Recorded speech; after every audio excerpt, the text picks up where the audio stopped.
It's April 3rd, 2025. I am at Joel Pearl, thejoelpearl.com on Blue Sky, and it's time to get in the weeds. A tumultuous Thursday. I had to think about my T words because I don't host on the T days, but now I do because this week I've swapped out my Thursday for Friday with the one and only SP3. But instead, he'll be here tomorrow. Jeremy Lambert's always here. He lives here. He basically all of his time here. You don't leave. I come here, you're here. I leave here, you're still here. You're not allowed to leave. That's just the work you've cut out for yourself. Why are you here? That's what I want to know. My mom's coming to town and I wanted to be helpful to this team. So that's right. I told you should kick your mom out or just do the show while she's around, but you were cowardly and instead you just decided to swap your days. I forgot. Well, listen, I wanted to be here. Last night was a very eventful night in pro wrestling, and I look forward to sitting down and talking about WWE Evolve with you for the next 2 hours. You were here so you could bury AEW. Just admit it.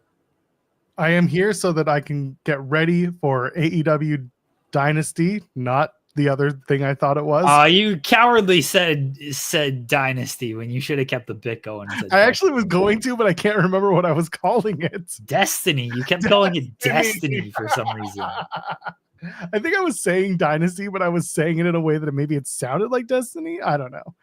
AEW Destiny FOMO.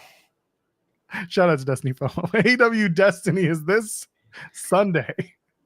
You should get the date wrong too. AEW Destiny is Tuesday. On Monday morning, so it doesn't go up against WWE Raw. I thought about saying it was on Saturday just to get people excited for another Saturday show, but God forbid. We got to get to a taped Collision first. Yeah, that's right. They taped Collision last night. That's fine.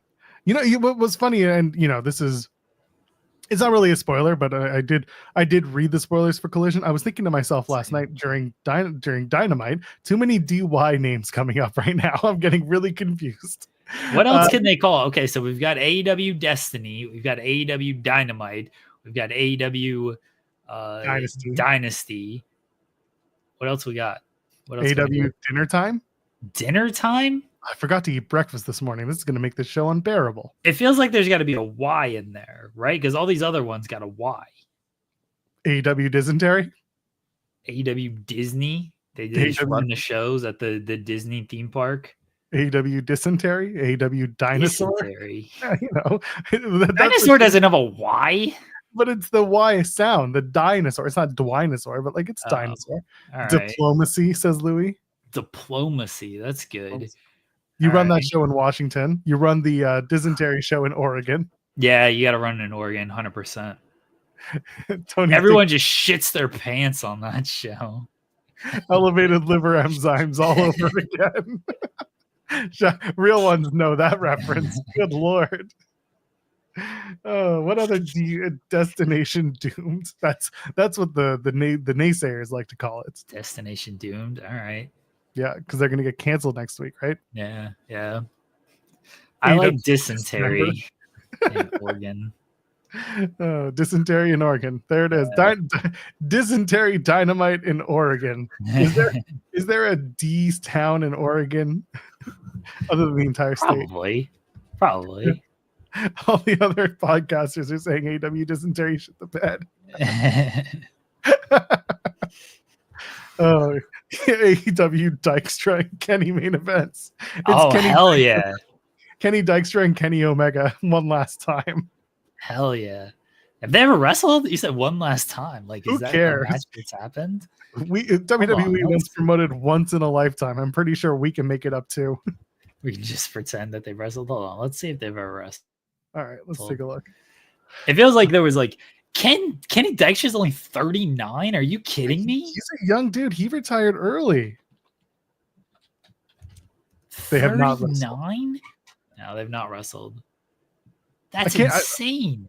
I wish I could look up other Kennys that Kenny Omega has faced, but if you search Kenny in the search bar on Cage Match, it just brings up his matches.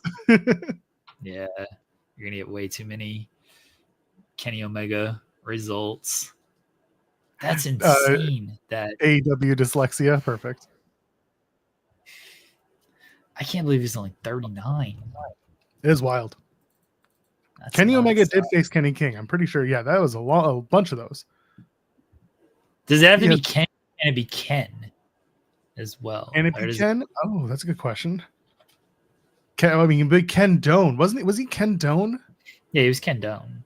But I'm saying, like, for Omega, like, does it have to be a Kenny or can it be a Ken? That's a good question. I don't know. I could count to Ken. Ken Omega would be a name that we use later on in life. You think he always wants to be known as Kenny? Maybe professionally, he would like to be known as Ken. There aren't that many good. Like, I just put in Kenny in cage match, and there aren't that many like Kennys in wrestling, at least that are good. I was going to say that were worthwhile. Oh, the problem is, oh God, this sucks. Jay Briscoe went as Kenny Murdoch. I learned something new. Ken Broadway. There you go. Ken Broadway. Okay. Ken Anderson. Who's Ken Floyd? Of course, he's German. He's a referee. Cage. Hell yeah. Ken Kendrick. Canadian boy. Ken Kennedy. We all know. Yeah. He's never wrestled Omega, has he? Kennedy? Yeah. I don't think so. I don't know if they did like some random ass indie match. I doubt it. That would be a match made in hell. Here Ken. Oh my God! I just pulled him up and I had lost him. Ken Shamrock. Yeah. Notable Kens.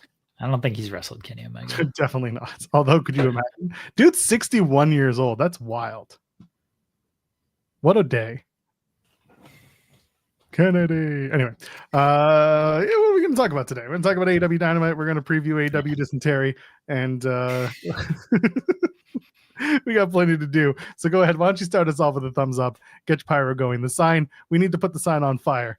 Let's set the WrestleMania sign ablaze, shall we? There they are. Big smiles on our faces and big fireworks in our life. Point to the sign season is upon us. And of course, you can subscribe to the channel. We're going to get to 20,000. I want you to get us to 20,000.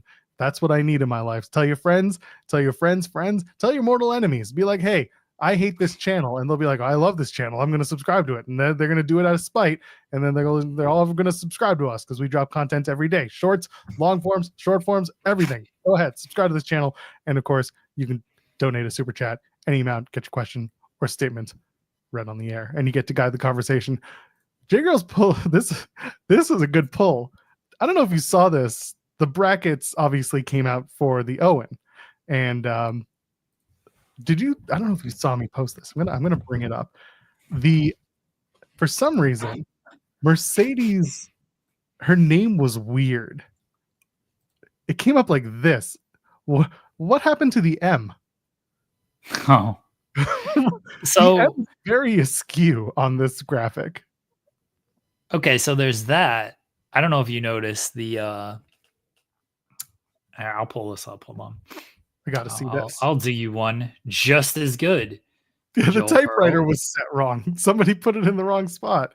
Could have been a lowercase m on a all caps font. The Athena graphic too? Yeah, was the Athena graphic wrong? But that's what Margov's saying. So yeah, that's basically what I'm pulling up. I gotta.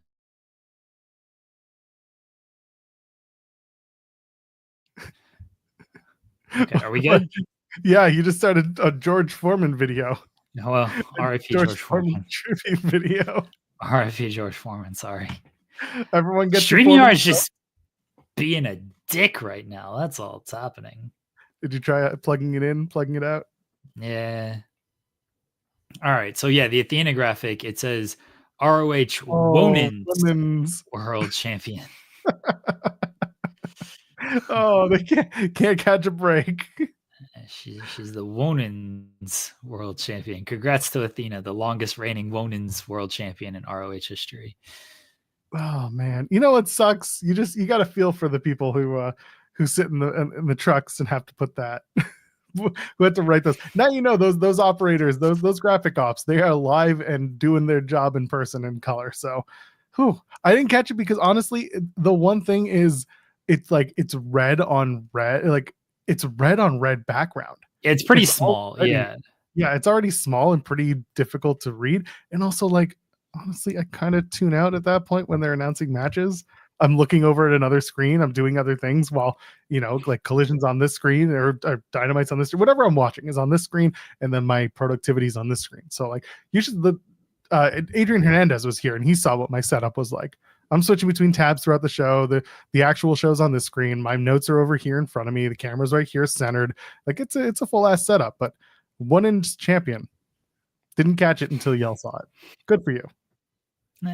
It happens, There are weeks where I tune out Dynamite. Hey, listen, I've worked in trucks. Like it sucks when you make that mistake. I'm not gonna rag on them for those errors, but I'm gonna notice it and laugh at it and be like, next time.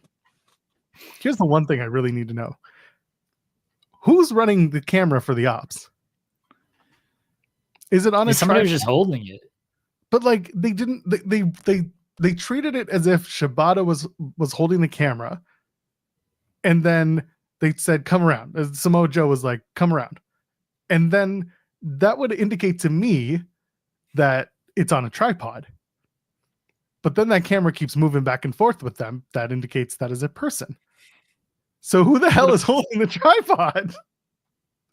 Did it move back and forth? Yeah. That's like that is kind of a camera trick where like, because it gives you that movement as if it's not sitting straight. It's moving. It's not bad. Like, don't get me wrong. It's those are those little things that I noticed that I'm not being nitpicky. I'm asking the question because I think it's really silly. And I think it's funny when I'm like, why? Who's manning the camera? Because Shibata's clearly not. What if it was a RoboCam? Like it moves as you move, just like that. So yes, the new MacBooks, or at least the new Apple products, a lot of them have what they call center stage, where not to be confused with the one in Atlanta, where when you're moving around, it moves with you, but then it also kind of distorts the background in a certain way. It's very strange. Like Bargov's saying, frame rates, font misplacement, swaying cameras, cannot watch. AEW is completely unwatchable for me. Just done. Can't watch it. Dead company in the mud. Can't do it. I just saw it and I was like, maybe they're using a gimbal, but it's a gimbal that follows you around. Like now I'm trying to figure it out in my head. It doesn't work that way. So gimbal? A gimbal is like if you see people walking around with cameras on little like weird gyroscopic tripods, those are usually gimbals. They're keeping the cameras straight, but then they can move as well with it.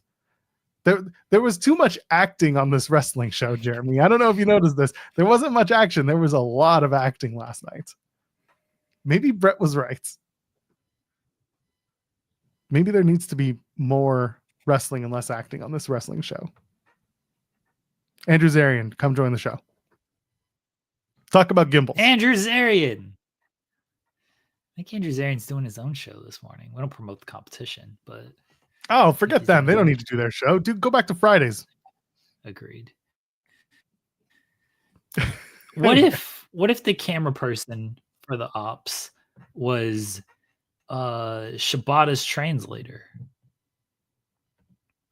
That would have been an Apple device. Then yes, that would make sense. And it's sitting on a tripod with center stage. But I don't know if the Macs have. Like it's the phone. I don't know if the iPhones have center stage on the cameras. I feel like they do. I don't think they do. I know I have a new one. How do I use it? You have a 16E, don't you? Do you have two cameras on the back or one? I don't know. What's that? Oh, so you have a 16 properly. Oh, could be. Can I try it? How do I utilize it? Hold on. I don't think so. Hold on. Center stage, iPhone.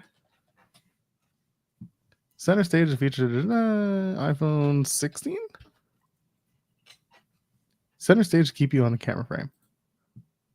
Is it actually something that's okay? Right now it's on Mac. Center stage on iPad. No, it's not on iPhone.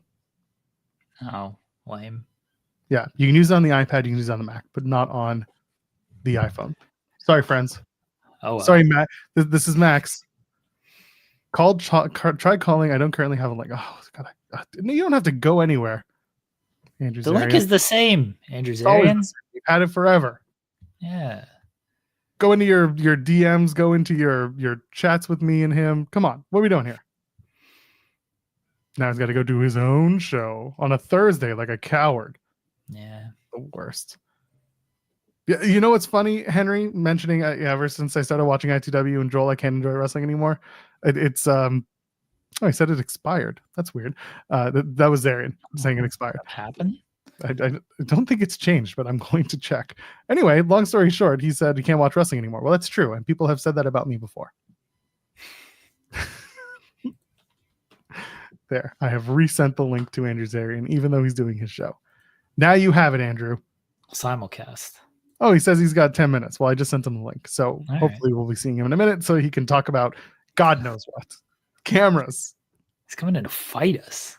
Oh, finally. He's going to come with me to Vegas to fight the Busted Open crew? Yeah, you need some help. Oh, I need so much help. Thought I had Tom Pestic, but then he joined them. That's what the almighty You're gonna get dollar your ass do. beat in Vegas.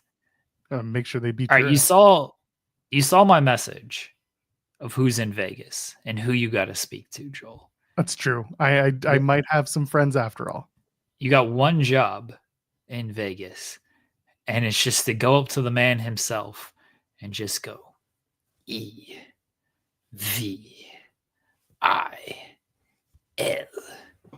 and just see what he does. And then he's going to do it back to you. Why don't I just have him do it to me? He's going to do it back to you, and he's going to be like, evil.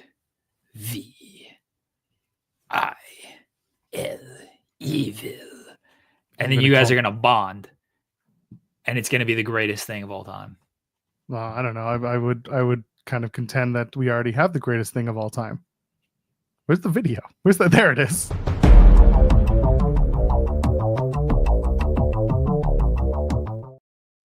Can't do this show worth shit anymore. Andrew Zarian's here. I'm here. I haven't been here in a very long time. I know they locked you out. And they missed you in your eyebrows, Andrew Zarian. Thank you. There you go. How you doing, buddy? Terrible. Thank you. Oh, good start. Everyone's do you know what's not fun?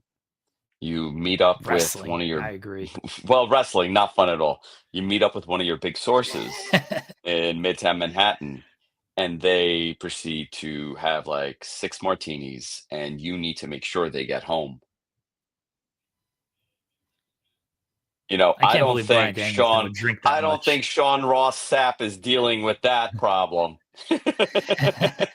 Oh, if that's happening in Kentucky, I would have lots of questions. I don't think Dave Meltzer has to find a phone number to the person's spouse and text them, hey, this person is very loaded and I'm sending them home right now.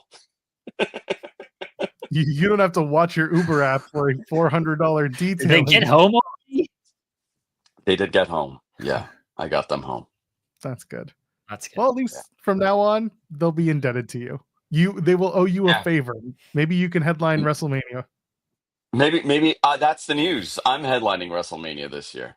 Oh, finally. It's Can me. I interview you in Las Vegas ahead of that big moments? No interviews. No, you sound like another interviews. I'm sorry. I'm sorry. Good call. No interviews.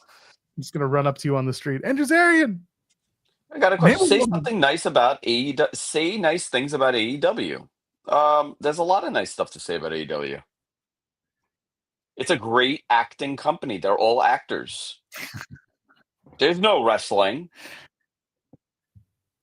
Do you think they should win an Emmy? You know what? At this rate, I mean, obviously, Bret Hart. According to Bret Hart, they're all actors. So hashtag AEW FYC is what you're saying. FYC. Remember FYC? What does that stand for? They were talking about it's the for your consideration. That was the Emmy stuff.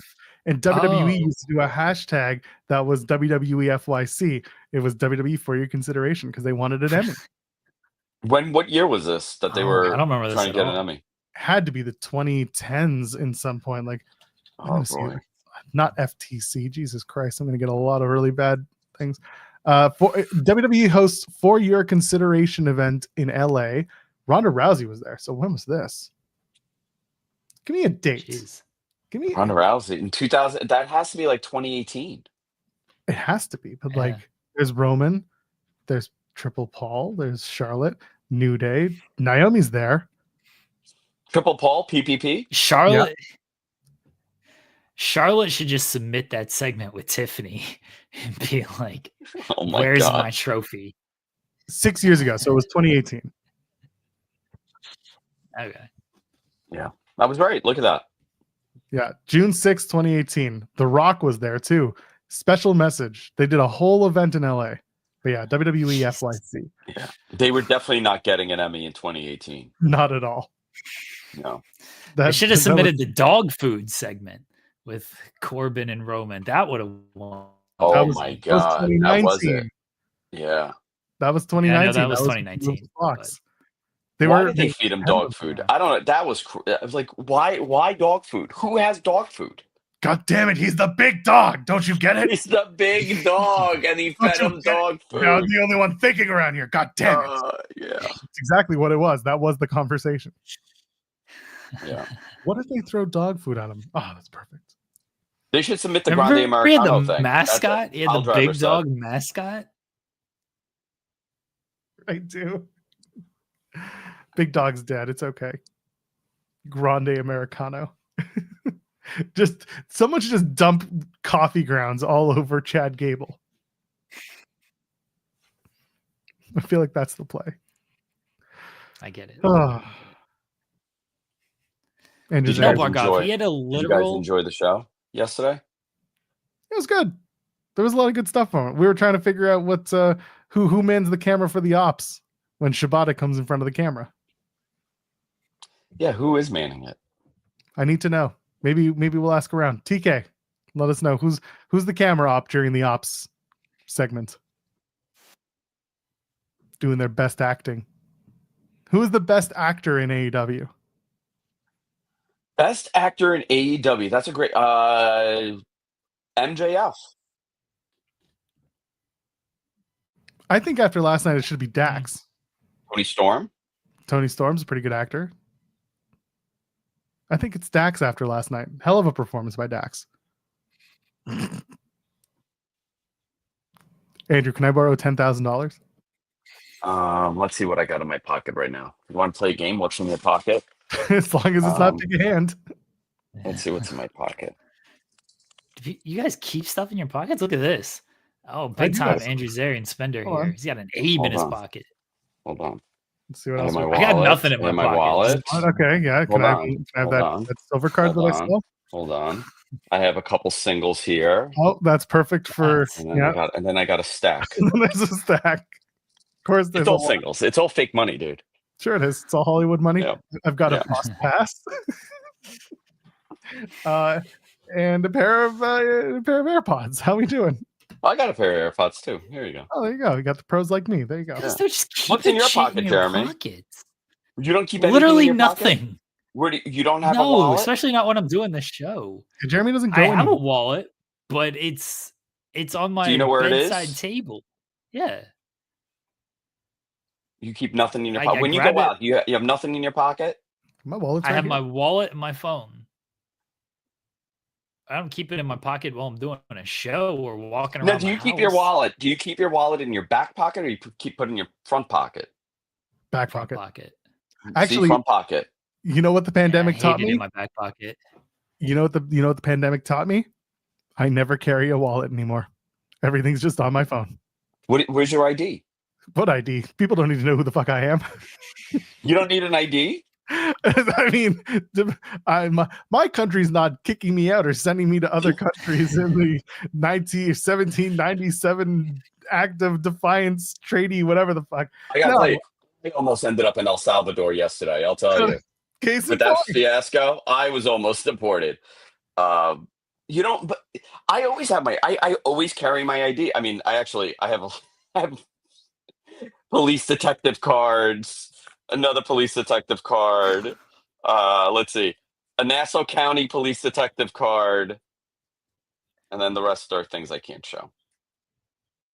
The reality is Zarian's the feds over here with all of these detective cards. Like Henry in the chat saying Joel's never experienced police profiling. I'm like, the reality is I haven't. A, I'm Canadian. B, I'm a white guy. Like, I'm just to put cards on the table. Like, it's not something that I have ever experienced, and like I am well aware of the experience that others have been through when it comes to this. And I just don't bring my wallet around. When I do, it's usually honestly in a backpack that I carry around that has a privacy pouch. Generally, I get stopped. I get profiled all the time, but it's only to ask me about my eyebrows. That's When about you it. get them done, where did you get them threaded, or how you do it? How you do it?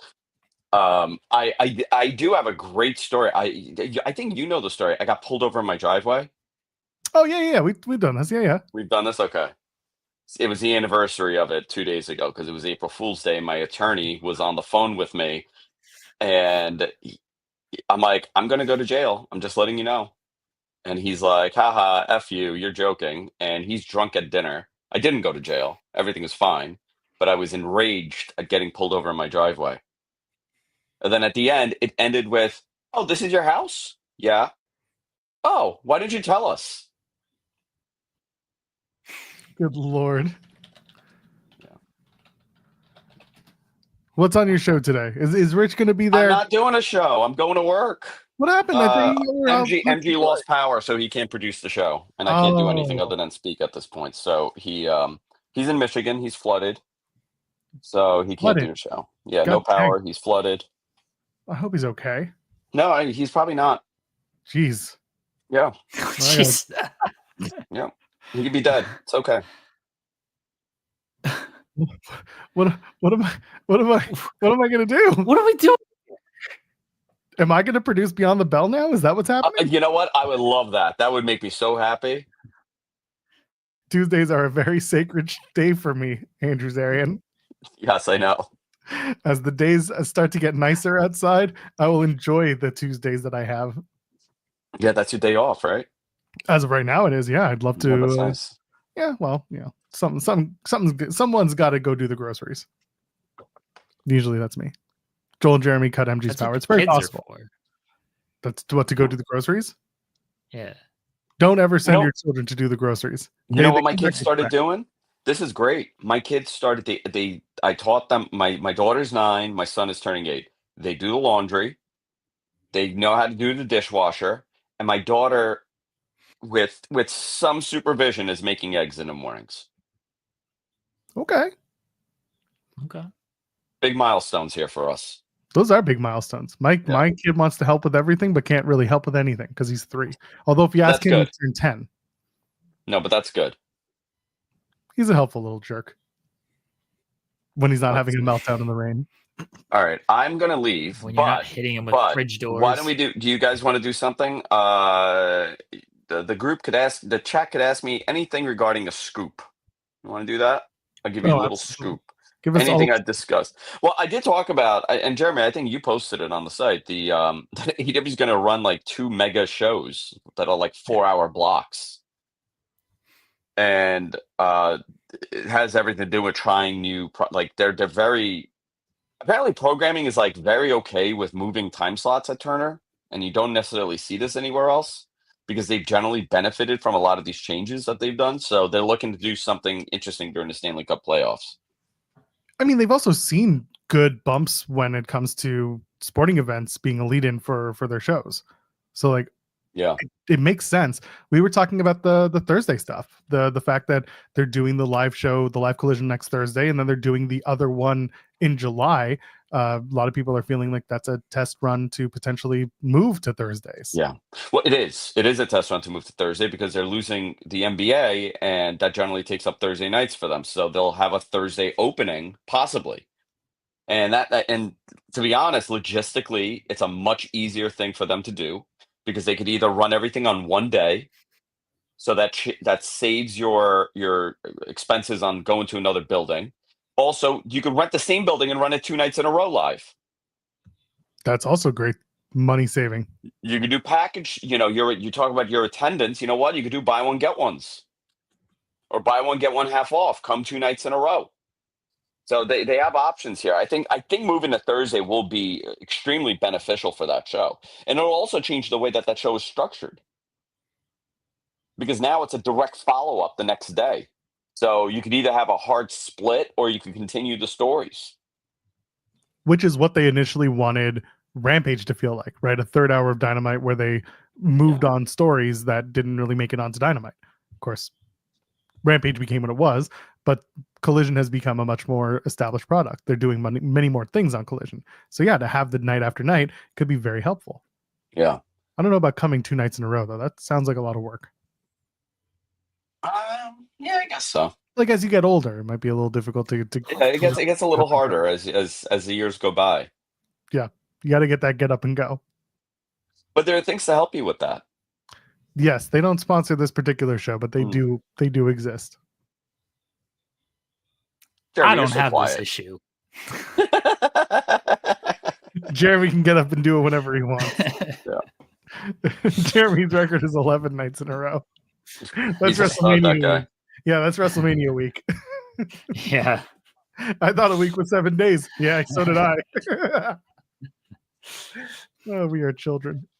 There are questions in the chat for you, Zarian. Okay, you want to let's watch. Let's see which one is AJ Styles showing up at All In. I have no idea why people think that I was alluding to AJ Styles showing up to All In. I got asked that last week or 2 weeks ago over and over and over again because I said there most likely is a big surprise at All In. They're doing a big moment there. And I said I'm not going to talk about it, but it is not as far as I know. I mean, it could happen. Who knows? But I don't know anything about AJ. Let's see what else. Is Mariah May re-signing with AEW? I don't know that. For those who haven't is Andrew Zarian hologram? I am hologram. Tony, in 1999, I was at the Elks Lodge and Tony Khan was there in a Gap sweater, an oversized Gap sweater. And he said to me, he goes, you know what? One day you're going to be hologram. And Wheeler Yuta at the same time. Wow, I'm surprised because did he put the big H on you? Yeah. Wow. I walk around and I've been walking around with a big Hermes belt. So people are just not getting it. Will they make the Monet puppets? Will they make the Monet? Oh, and sell it? Of course. Yeah, if they're smart.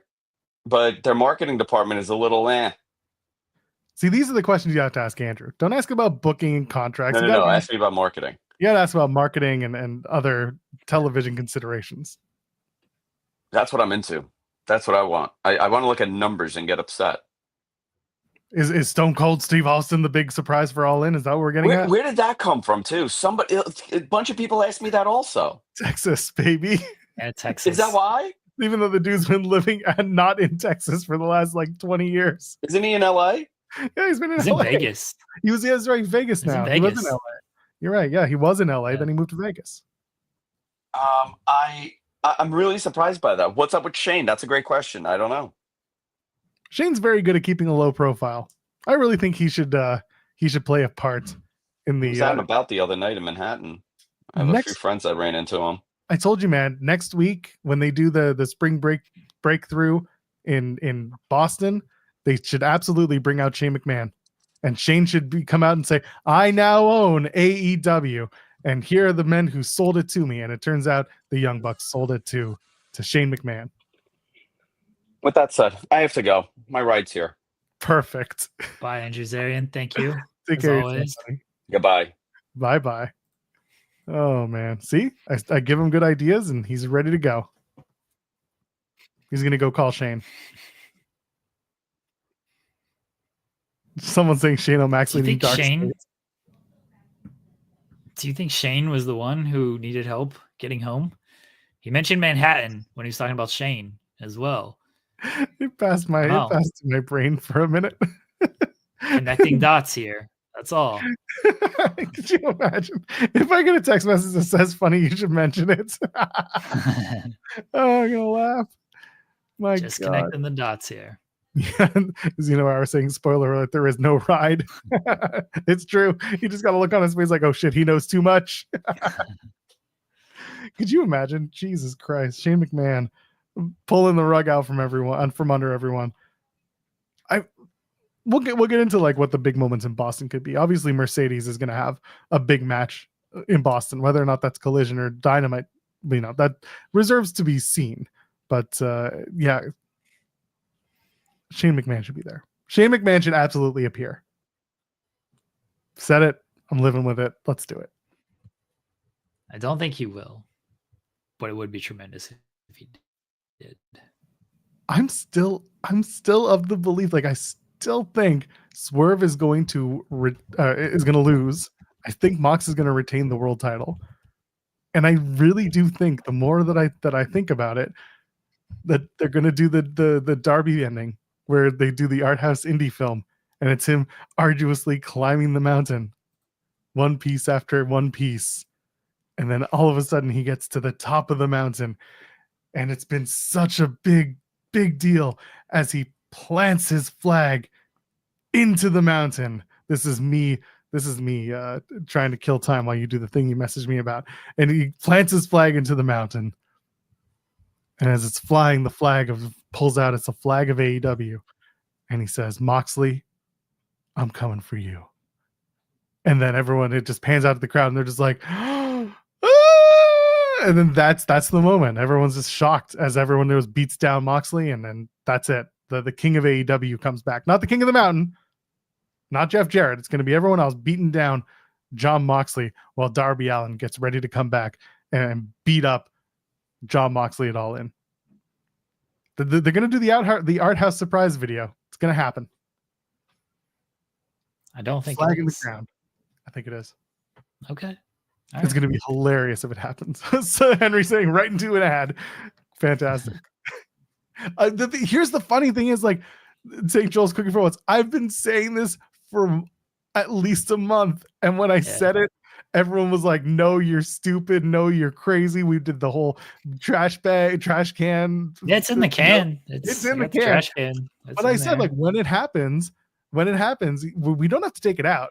Because, Jeremy is still of the belief that it's stupid regardless. That's fine. We're not going to take it out. But, like, if it happens, it's going to be the first trash bag idea that actually made it. And that's when we know it's time to get a new booker in AEW because I'm screwed. Because this idea is not great, but it could happen. I don't think he's climbed the mountain yet. Nobody knows. Nobody knows where he's at. Maybe it's an entirely AI-generated video. I just don't think he's climbed it yet. So I don't know how they're gonna do that. I mean, we're days away from AEW Destiny and this possibly happening. So guess we'll see. Zeno Hour saying if Swerve loses, the discourse is going to be so toxic. I don't think it doesn't need to be. That's the thing. Because it will because there are enough people who are like Swerve has to win. But like even with Cope to a different degree, it was not nearly as much as with Swerve. Like the feeling was, oh, it's got to be. This is it. Yeah, they did it with Cope to a degree. No, they didn't. I prefaced it with not to the same degree, but people were just getting annoyed with Mox's storyline. They've pivoted. It went from AEW in my vision to I am the vision of AEW. And I'm okay with it the way it is now because I think Moxley's been finally leading himself into a position where he's like a dominant champion but now we got to bring the title back or do something. Like he's got to be proud to be a champion again. And this could be the start of it where he says, I beat AEW's guy, or I beat I beat the soul of AEW, whatever they want to call Swerve. And then he takes out the title and says, I deserve this. And then Darby comes and they do the stupid thing with the video on the mountaintop. And it's what's the band? It's Savage Garden in the background. I want to stand with you on a mountain. I want to. Maybe not that far. But yeah, the Cope story did go long. But there were certain people who were like, we just get it off of him and get it, do something with it. And it was also like, it's going to be to get. Who were those people? There were people. And it was like, give it to, instead of Cope, like give it to Christian and do the Christian. Like there were people who were just like, get it off of Moxley. That was the main point. Yeah. Okay. I think people have come around a little more on Moxley's title reign right now being a little stronger with this Swerve. Yeah, they've come around on it being stronger because they're like Swerve's gonna win, and so But That's he what we doesn't have want. to. I think it was also the idea that it's a more credible challenger and a more credible story. Yes, it's a little more intense, but it's like it's less I am the heart of AEW and it's more I'm the champion. I want to be champion. I'm trying to get my shit back on track. Swerve doesn't have to win. And I think that there will be people who get upset about it, but if we can get this in service of Mox still being a strong champion who's not trying to tear down AEW and instead prove his number one status in the company, then you can keep going with what he's doing.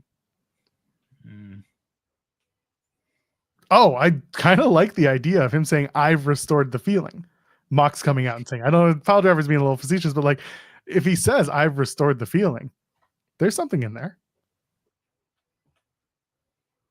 Okay. And then Darby's going to show you an art house film of him climbing a mountain. Swerve should win on Sunday. That's when this pay-per-view is, right? Allegedly. Could be on Wednesday. Nobody's told us yet. Swerve and Hangman is such the play, and everybody knows it's the play, and all you got to do is run the play. You got the ball, the 1 yard line. You got Marshawn Lynch. Just hand him the damn ball. Do not try to throw a slant route at the 1 yard line. Just hand the ball to Marshawn Lynch. It's a football reference for those who weren't paying attention. It's almost like Seahawks redo.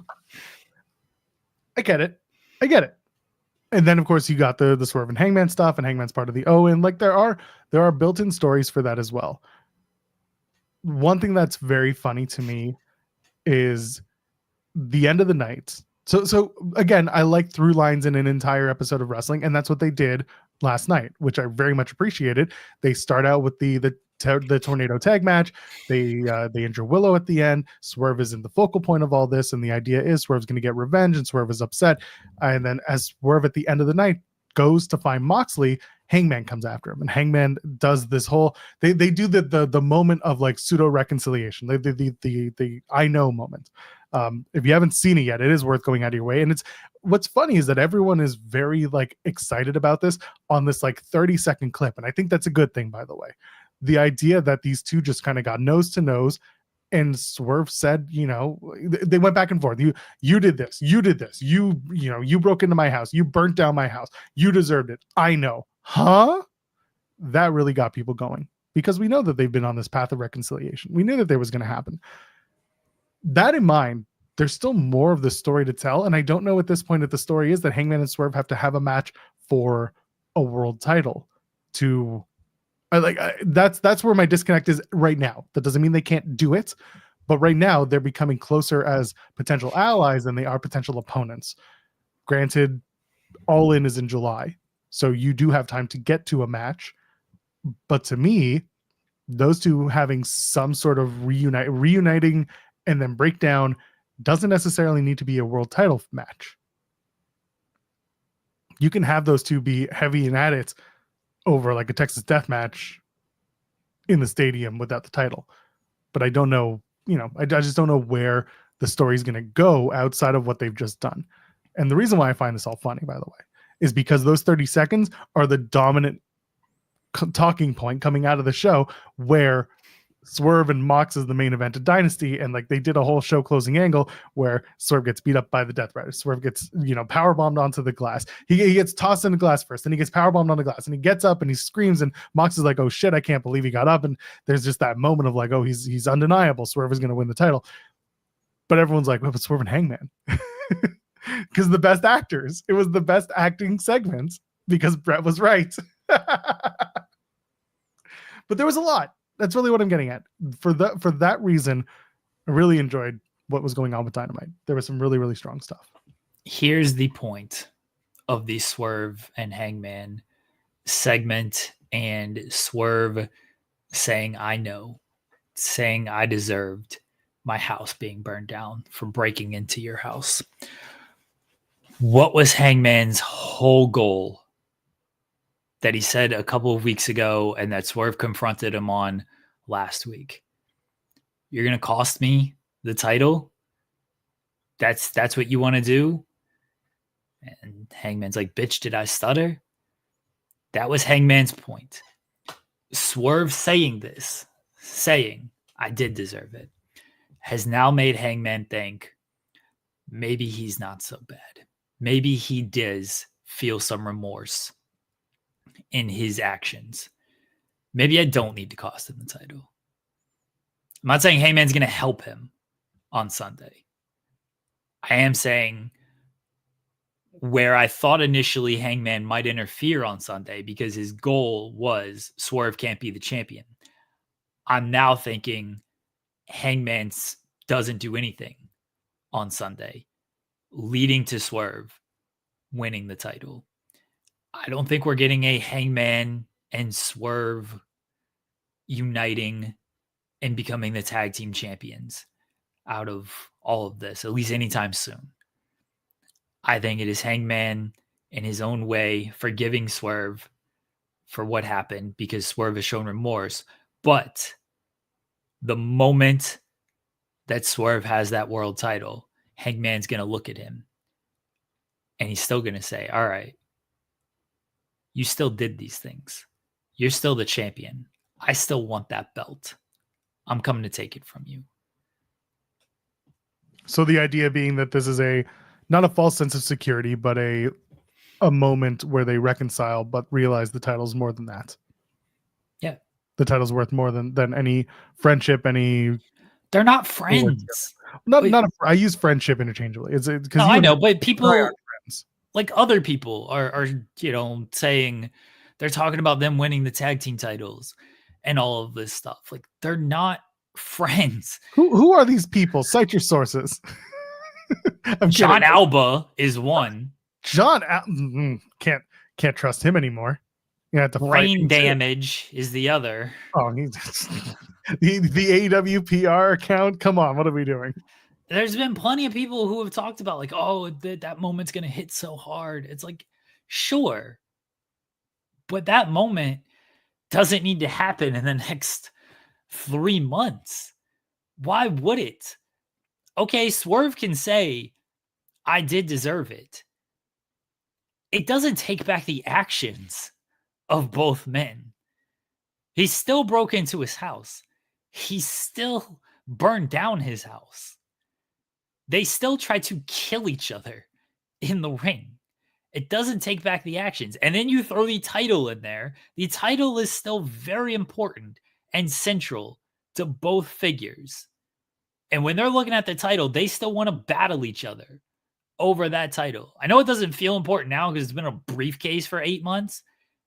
It's very central to this story because they've talked about becoming 2-time champions, both of them. It's still important. They're not just going to, oh, we're friends now. Let's go win these tag team titles. The goal is still restoring AEW from Jon Moxley and restoring the AEW championship, not the tag team titles. They can reunite later on. They can forgive and forget later on. They can have respect later on. They're going to kill each other all in. As they should. I see people mentioning do the MJF Cole story. They could do it better. It'd be fun. do the brochachos. And this was the first thing I thought of. Thank you, Ryan. Every time I think of wrestlers kissing, I think of you. Swerve and Hangman need to kiss and make up. Come on. Just give it a little peck. It'll be fine. Hangman will be happy with it. It's fine. Nana walking off towards the end of the story of the show as well was an interesting kind of moment. It's an interesting moment if it doesn't just lead to Nana is back with him on Sunday and he's still out there on Sunday and basically a rehash of what they did with Ricochet. Go ahead. Fish it. Because that was kind of my first thought is like, okay, I just kind of saw this with the Ricochet stuff. And what did it lead to? They were still on the same page. I need this to mean a little something as far as like whether it's Nana getting fed up or Nana just not showing up. And then maybe that's why Swerve loses. Maybe that's why Hangman comes down and prevents the Death Riders from interfering. Because I don't think Nana's much help in that anyway. At least he shouldn't be. Like he should not be stopping Yuta, Claudio, Pac, even Marina at this point. but maybe him not being out there gives Hangman a little bit more of like, maybe this guy needs a little help right now, and maybe I can help him in this way. So the way that I was seeing it and the way I've been reading it is, and this is like not a wrestling trope, which I would appreciate. Nana is getting frustrated with his friend. When you're frustrated with your friends, you don't just turn on them and join another friends group. You walk away, you take a little bit of time, and you come back because they're your friends. That is what Nana did with the Ricochet feud. He told him, get your shit together or I'm done and I don't want to work with you anymore. And Swerve got his shit together. Granted, there was a moment where Nana was like, I got to take a walk. I got to get out of here. He pulled himself together. He came back and he became the support and the friends that Swerve needed. And he beat Ricochet. This time, it was similar but different. It was Swerve wanted to get Moxley. He wanted revenge. He wanted to get personal again. And Nana was like, no, wait until Sunday. The match is Sunday. Don't put yourself in a position that's going to lead to you getting beat up, because all of the Death Riders are here. They're all here. They're not, they haven't been taken out systematically. They're all here and they will beat your ass. And when Swerve said, basically, I don't care, Nana was like, fuck it, fine. You screwed up. This is your problem now. I'm not going to be I told you so guy. And he walked away again. And I think that this is building to something later on, that it will be Nana eventually walks off and Swerve won't have a friend. And Swerve will pay the price of not having that support with him. He'll be all alone. There'll be no one to support him. He'll be gone. Or he'll lose a big match, whether that's world title or later on. It could be as early as Sunday, where Nana is just like, forget it, I'm gone, I'm not coming back, and he leaves and he loses the match to Mox. Or he wins, they celebrate, they keep going until there's a point where Nana is like, forget it, I am done because you're the champion, but you're not learning from this or you're not growing from this. I like that this is the potential story that they're telling, where long-term a friend is getting frustrated with another friend, but still standing by that friend because they realize there is a greater task at hand, until there's going to be a point where Nana's like, no, forget this. You went too far or you've screwed up. Basically, someone's going to have to crush somebody with a monster truck. And then that's when Nana's like, forget it, I'm done. Or where can I get another monster truck? But you see where I'm coming from? Yeah, I get where you're coming from. And again, I just want it to mean a little something. And the way you laid it out does make it mean a little something. If Nana's just back and dancing with Swerve on Sunday, I hope there's some type of video on Saturday on Collision. Because based on the spoilers, I don't know if there's a big spoiler. There's no Swerve kind of interaction on Collision right now. That happened in front of the live crowd. They obviously tape stuff and they can insert stuff into the show on Saturday. So I hope there is some type of talk with Nana and Swerve. Of Nana, Swerve, what happened to him at the end of the show where he went through glass basically twice. Nana wasn't there. Nana basically has a talk with Swerve of, I told you not to worry about them on Wednesday. Wait until Sunday. And look what happened. Like, I want to get this world title back just as much as you do, but you got to listen to me. We got to be on the same page going into this show, because there's a lot of them and there's only two of us. So they took out Willow. So we got to be on the same page. And Swerve is kind of a little remorseful. It's like, you're right. Let's get on the same page. That's all you need. That explains plenty right there. Yeah, you could easily do that. And again, it becomes a conversation of whether or not Collision needs something like that, or if they do that at the pay-per-view, if it's a backstage or a buy-in segment. Like, the Dynamite is your largest viewership. It's when you can capitalize. But if you can have something on Collision that then goes out to social so that at least people see it, then you're good. Using it as like a passing comment, oh, Swerve said to me earlier today that that's to me not good enough. But we'll see if it plays out. Like you said, nothing on Collision that was taped for the audience indicates that they're doing it, but that doesn't mean that they haven't recorded something, which would make more sense, because Collision's usually just, we'll do match if we're taping, and all the other stuff, just like a TNA taping. If it's not in the ring, you ain't seen it.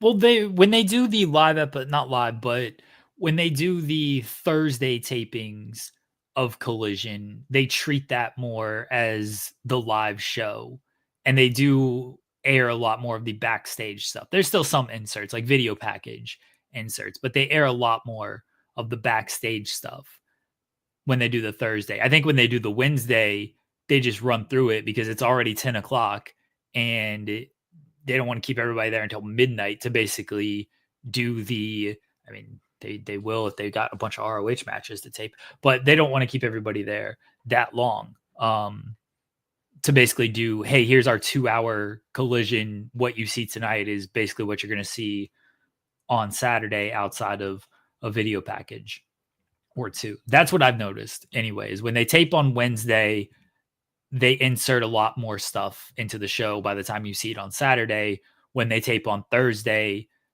outside of video packages, what you see on Saturday is, or what is shown on Thursday is generally what you see on Saturday. Someone posted on Blue Sky this morning, Cody Rhodes is on my flight this morning and he's in first class playing the absolute hell out of a Nintendo Switch. That dude is locked in. Good for him. Good for him. Someone's like, he's in stealth mode, hoodie fully up to his hair, shocked white, and I detected it from orbit. First reply, probably playing AEW Fight Forever. Oh my gosh. Yeah, well, I'm looking forward to Sunday. I'm looking forward to that show. I'm sure Cody Rhodes is looking forward to it too. Think Cody's going to watch? I'm sure he will. Yeah, he probably will. Gotta he created the company, so he's got to do the kiss the Bucks and do the bang bang with Kenny, and no Kenny, no Speedball, no Ricochet on this Wednesday show. Spoiler alert: Speedball is going to be on Collision, so at least you've got something to. I was thinking about that last night too. Said there's no international title build up really going on the show. They focus mostly on the world title. Again, I don't mind because they used the show to become a more through line with the Swerve stuff. So I appreciated that. But yeah, the international championship, they've made it the one show does international championship, one show's focused on the world title, and I can get behind that. But yeah, for me, I was thinking like, man, Speedball like hasn't wrestled in a few weeks, and that's his bread and butter. So he will wrestle on Saturday, and yeah, that'll be good. He didn't wrestle like 1 week. It's been 2 weeks. He didn't wrestle last week, and he didn't wrestle this week. He wrestled on Collision though. That's why I'm thinking. So he still wrestled. Did he wrestle in the last Collision? No, he hasn't. They haven't wrestled. He hasn't wrestled since the 4-way. Yeah, that's what I was saying.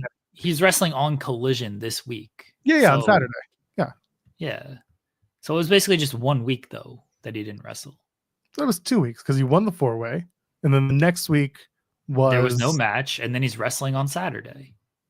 Oh, maybe I was thinking that there's been 2 weeks since that match. Wow. No. Should be a one-on-one match, damn it.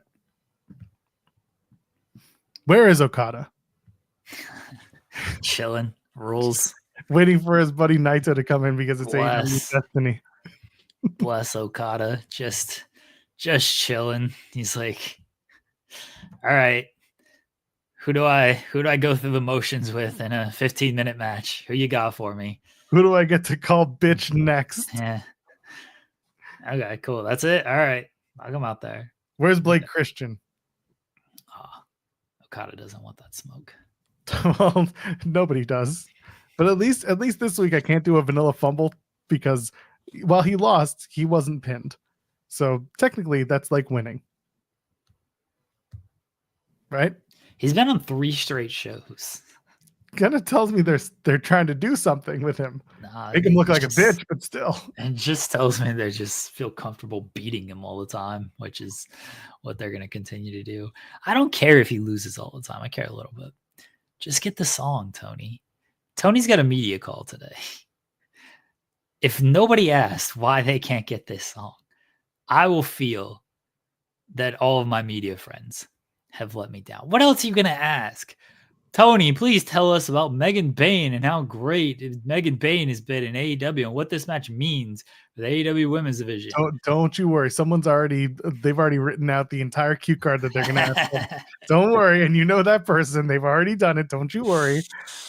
That's a great question. Megan Bayne has been on a roll here in AEW ever since she made her debut in the AEW Women's Casino Gauntlet at AEW Maximum Carnage. We've been really big fans of Megan Bayne. She's picked up some great victories, including pinning the champion, Timeless Toni Storm, in a tag team match. She's also got victories over Chris Statlander and former AEW Women's Champion Thunder Rosa. So we're very excited for Megan Bayne and the future of Megan Bayne, but she's got her hands full this weekend at AEW Destiny Dynasty on Sunday when she takes on Toni Storm for the AEW Women's Championship. Toni Storm, after coming off of that great feud with Mariah May, she had a fantastic feud with Mariah May. Mariah May, the Hollywood ending at AEW Revolution, one of the best women's matches of all time. You know, they had 3 really great matches starting at AEW All In last year after Mariah May won the AEW Women's Owen Hart Foundation Tournament to earn a shot and turned on Toni Storm to earn a shot at AEW All In. And she beat Toni Storm at All In at Wembley Stadium, which was a tremendous show. And then they faced again at AEW Grand Slam Australia in the main event, a tremendous main event. I felt really good about that being the main event. Australia, hometown of Toni Storm. It was a great match, and Toni Storm recaptured the championship. And then to go to AEW Revolution and the AEW Hollywood ending match with Toni Storm and Mariah May. And Toni Storm regaining the AEW Women's Championship in one of the best matches in AEW Women's history. And now Toni Storm, she's a new Toni Storm as she goes against Megan Bayne this Sunday at AEW Dynasty, defending her AEW Women's Championship. But Megan Bayne presents a different kind of challenge than Mariah May. Megan Bayne, again, she's been on a roll. She's got wins against Chris Statlander. She pinned Toni Storm in the tag team match. You know, we wanted Megan Bayne a long time ago. We had her signed here for a while, and then things just couldn't work out. But we've always been big fans of Megan Bayne, and we think she's a tremendous asset to the company, and we think she's just one of the best women's wrestlers in the world. And she's got a great look, and she's really on a roll. She's defeated Chris Statlander. She's defeated Thunder Rosa. She's got a victory over Toni Storm in a tag team match. But Toni Storm, you know, we're going to see a different side of her on Sunday at AEW Dynasty. Thanks for the question. Did you open it with great question? Otherwise, this was entirely... I did open it with great question. I did. I know what I'm doing. I know you know what you're doing because that was spot on. It's a very upsetting spot on impersonation of everything he says. Jesus, that sucks. Well, there was one specific question that I had pitched to the audience here to ask him, and I forget what it was. There was something specific, and I'm sure people are going to ask. People mentioning Gail Kim. People are going to ask about Gail Kim. People might ask about Saraya, leaving. Like, there are better questions to ask. No offense, there are better questions to ask. We also know that Tony's going to answer the way he's going to answer, which is exactly the way Jeremy just answered it. There was something that it was a little production related that I had a question about that people were like, that should be asked. I can't remember what it was. Should have written it down. Frame rates? No, because frame rates haven't been a problem. They figured it out for the most part. What was it? God, it's gonna eat me up inside. Yeet you up? It's gonna yeet me up inside. Yeet me up. It's an Evan Everson song. Anyway. Thank you. Was it it's not the graphics. It was, I don't know what it was, but someone will jog my memory. Anyway. I have a very important production question for Tony Khan. Yes. Why have you not paid Jack Harlow for the rights to I'm Vanilla Baby? If you're going to use this man every single show, we need the song. It's true. Cowardly. Tony, how do you think the RH Wonan's division is doing? I think maybe it was an audio thing. Nah, I forgot. I can't remember. No, it may have been. This is factual, by the way. That's true. They fixed something I complained about. Yeah, Joel's like, they fixed the frame rates. Fuck. I had Can't complain about this anymore. I had an entire binder full of examples. Fuck. Just throw it out the window of my building. Like, oh, what the hell is this? Ooh, a Bible. Production Bible, not a real Bible. Man, yeah, there was something else. Alternatively, Tony Khan buys the rights to Vanilla Ice Baby by mistake.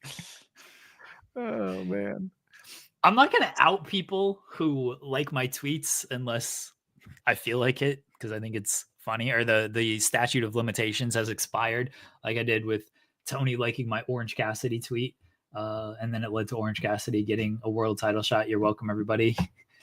But the people who like my Blake Christian tweets and like want him to win or want Tony to get the rights of Vanilla Baby, very funny list of people. Very funny list of people. That's all I'll say.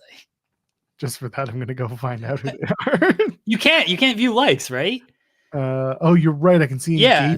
I can't see. I can see your likes, but I can't. Oh, that's what I'm saying. Like, that's why I'm not going to out them, because I don't want to give it away again, unless when he finally gets the rights to Vanilla Baby, then I will say who liked it. But it is very funny, the people who like some of these tweets. The Blake Christian tweets get the most random likes from people, and the bingo idea to Janela got some very funny likes from people. Did Janela himself like it?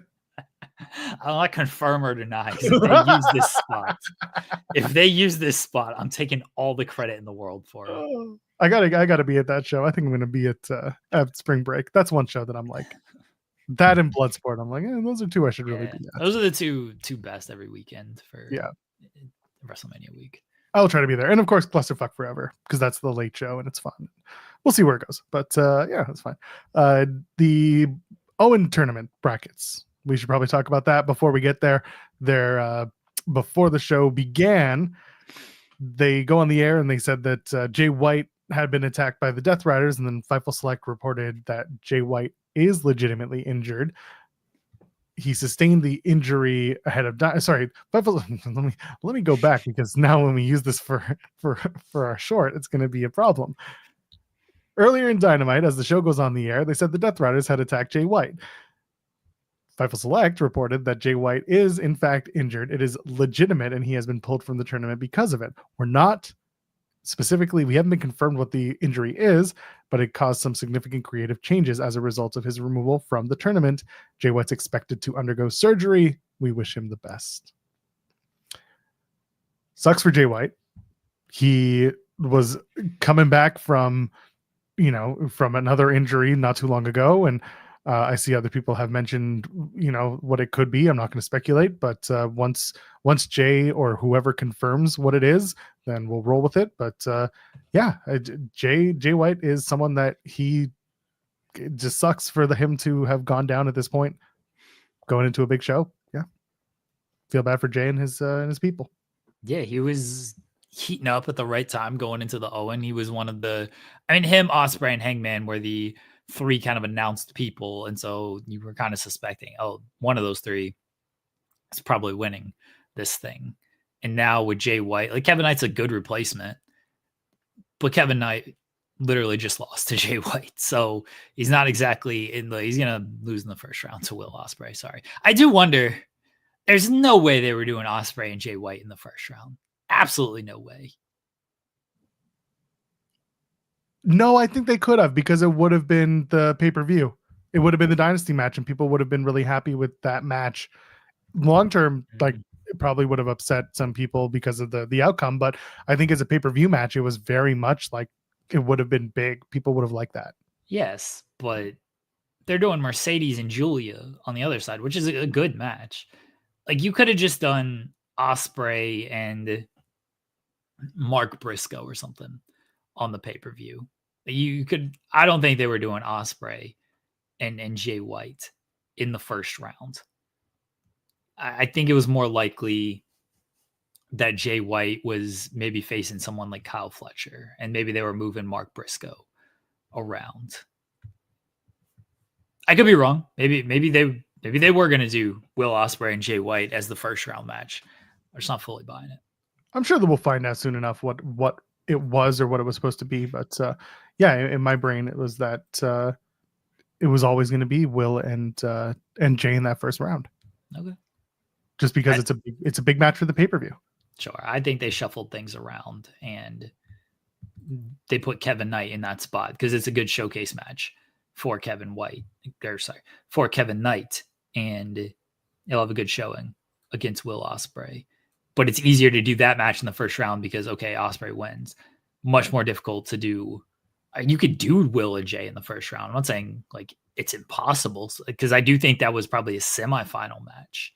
I just wonder what the card looked like before the Jay White injury. And look, if they're going full bore with, Kevin Knight was the replacement for Jay White. We're doing the same tournament as if Jay White was involved, outside of, I assume that Will Ospreay is going to beat Kevin Knight, and maybe there was a chance Jay White would have beaten Will Ospreay. I just don't think they were going to do that first round. I think Jay White was a semifinalist on this thing. Okay. Yeah, I could see that. You know what? Since we're here, let's pull up the brackets, shall we? I have them loading up.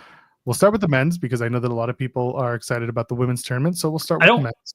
I don't want to do full bracketology, no, by the way, because SB3 and I are probably going to spend way too much time on that tomorrow.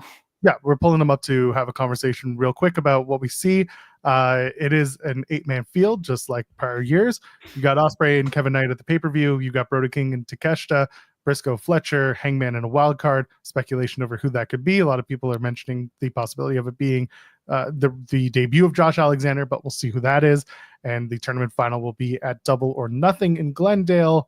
You get that big Mid-South style belt. So go ahead.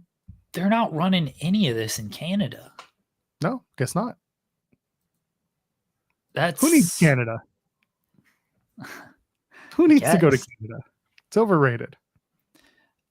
That was my whole argument of why I didn't think this tournament was going to kind of start until after Double or Nothing, is because, they got to have some Canadian dates. Like, it's the Owen tournament. Martha's got to be there. You got to run it in Calgary. Tony loves his traditions of doing things like that. No, they're just going to run the whole tournament in the US, which is, I'm not saying it's wrong or anything. You could do it. It's just surprising. That's all. Yeah, it is. I mean, we don't know if they're going to Canada this year. The expectation is that they will, but everyone that I've spoken to in that world has not told me that there's anything on the docket, at least in Toronto.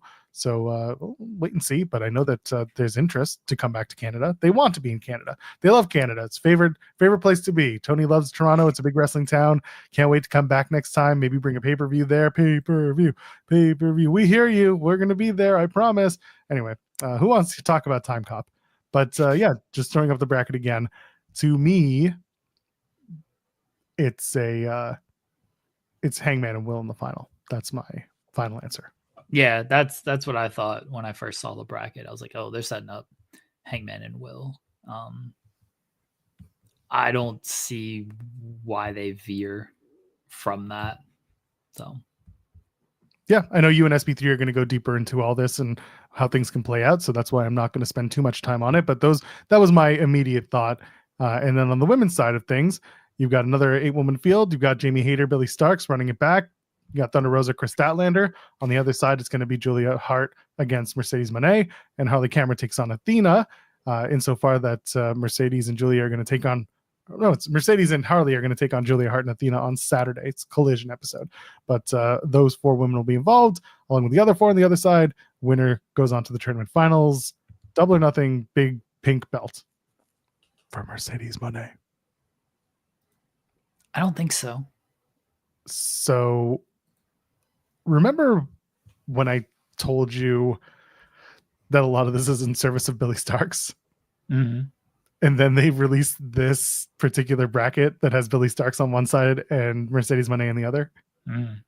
I think that Billy and Mercedes meet at the tournament final at Double or Nothing. And Mercedes gets her new belt. I think Athena does play into the storyline, but I think that Mercedes and Athena is the Boston match.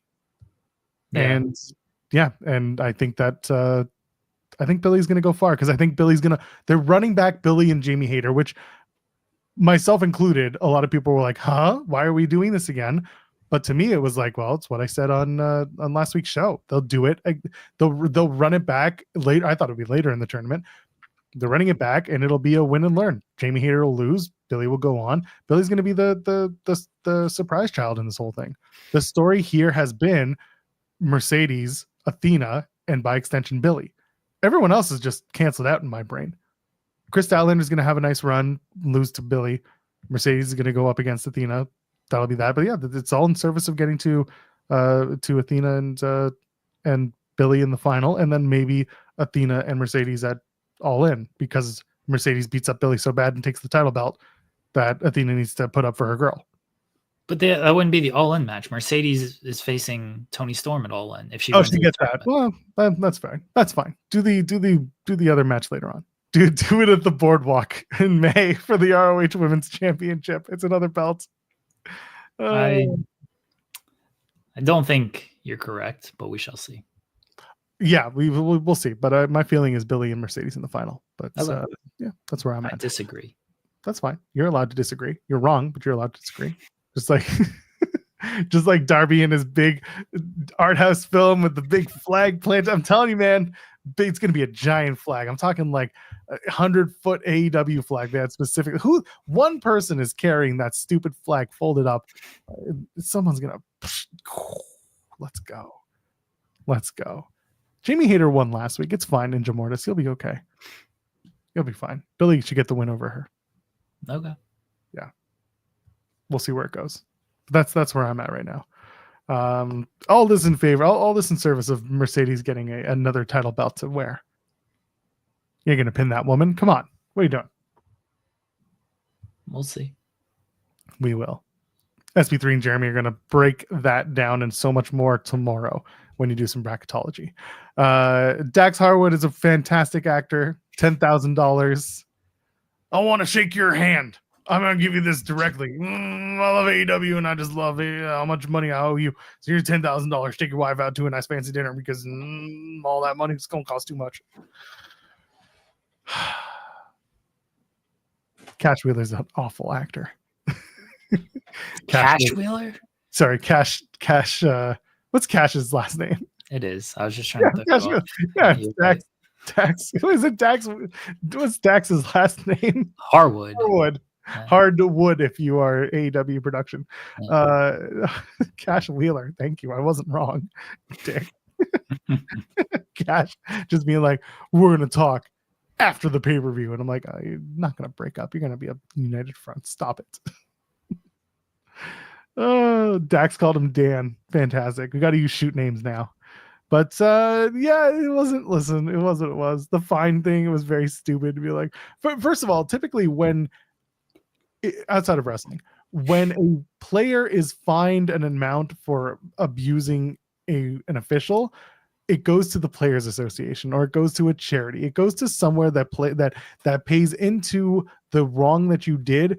That gives it's paid out differently. It's not given directly to the wronged party. Like this isn't a lawsuit that the referee Paul Turner. It wasn't a referee issue. It was for some reason Dax like, oh, I want to give this money directly to the guy that I hit. It's very strange. So yeah, but there's no Players Association in AEW, so I guess that's what you get to do is just punch someone in the mouth and give them $10,000. Do you think I could get someone to do that with me? Because that would be wonderful. If I'm a referee, I'd want to referee all these FTR matches. I'll just line up to do this. Yeah. Dax, kick me in the throat. $10,000. Like I'd stop counting him at like 3 when he's in the corner doing punches. Like 1, 2, 3. Okay, get over. Like I guess a 5. No, it's 3. It's 3. And then you just keep trying to frustrate Dax till he like hits you, and then he just gets some money out of them. It'd be great. Referees again should start lining up for this assignment and then just start, really enforcing the rule book against them. They love that tag rope so much. They just start throwing out warnings every time they ain't touching that tag rope till he gets pissed off enough to punch you. Make that cash. Go get it, refs. Well, no, Cash is the one who's upset at Dax. He might punch somebody too. Who knows? That's true. That's how it's gonna end. They're just gonna beat up referees together and be like, I hate the zebras too. And then they're gonna hug in the middle of the ring while Cope's like, guys, what the hell? We were supposed to be going for the trios title. They shut up Cope and they beat up Copeland. And then the referees are like, no, what are you doing? And they beat up the referees and they beat up Cope and everyone's happy. Because it's like all the people that the fans don't like being beaten up by FTR. This is for you, Brett. Easiest 10K I've ever made. I love the fact that FTR don't get to wrestle on the show and they're like, put him in an actor segment. Shit rules. What restaurants is Dax going to for $10,000? What restaurants in bumblefuck nowhere, North Carolina? in Asheville. What Asheville establishments are commanding $10,000? The drink tab runs up after a little while. That steak tab runs up. All right. You get multiple steaks, you get multiple drinks, starts costing. Golden Corral Grill costs a lot out there, huh? I just wanted, where's Paul Turner from?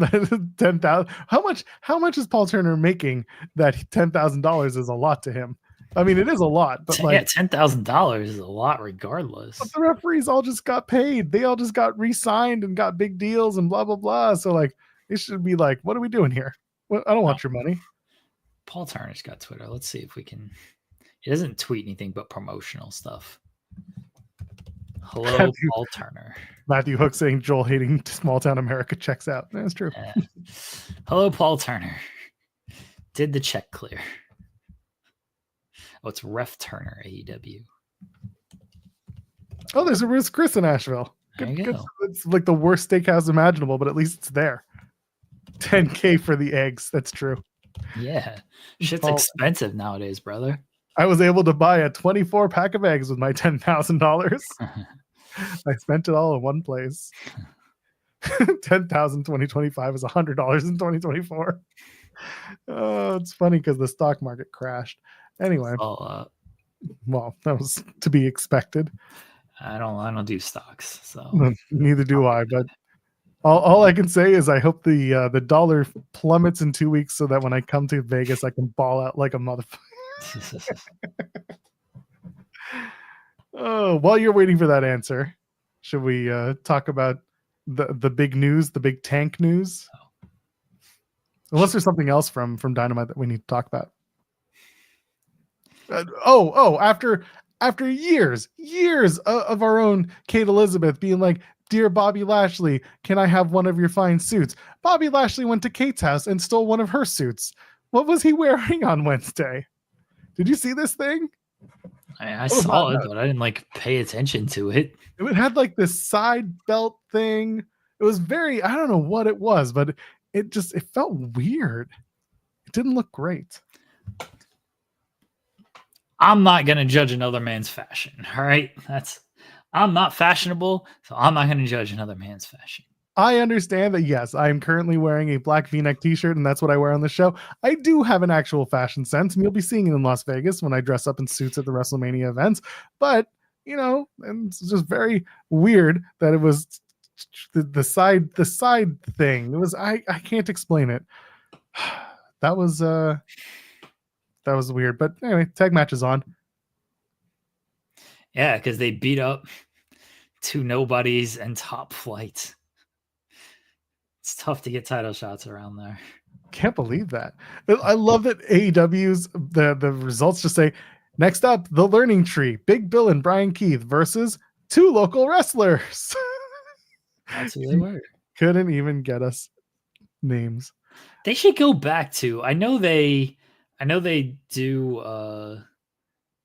They like to use the actual independent names because all these guys are on the independent scene and stuff. I wish they would go back to funny enhancement talent names. That would be good. They need McGugan. They need to take shots at old school WWE stuff. They need to have a Terror Rising getting his ass kicked just for the pop of it. It'd be funny. It would be funny. I'm gonna see if I can find this Bobby Lashley. You are hung up on this suit. I'm very hung up on this suit. Oh man, I'm wearing a hoodie for a baseball team that has scored 0 runs in 2 days. We got more runs than they have, Joel. Again, no position to give some fashion tips here. That's fair, but I mean, you could if you wanted to. It's Alex Marvez's birthday today. Everyone go wish him a happy birthday. Where's this thing? Come on, I can't believe I have to go this far back just to do this. The internet, right? The Ops, Will Ospreay, Big Bill, more like Big Bitch, MJF. This is a whole production here. Why?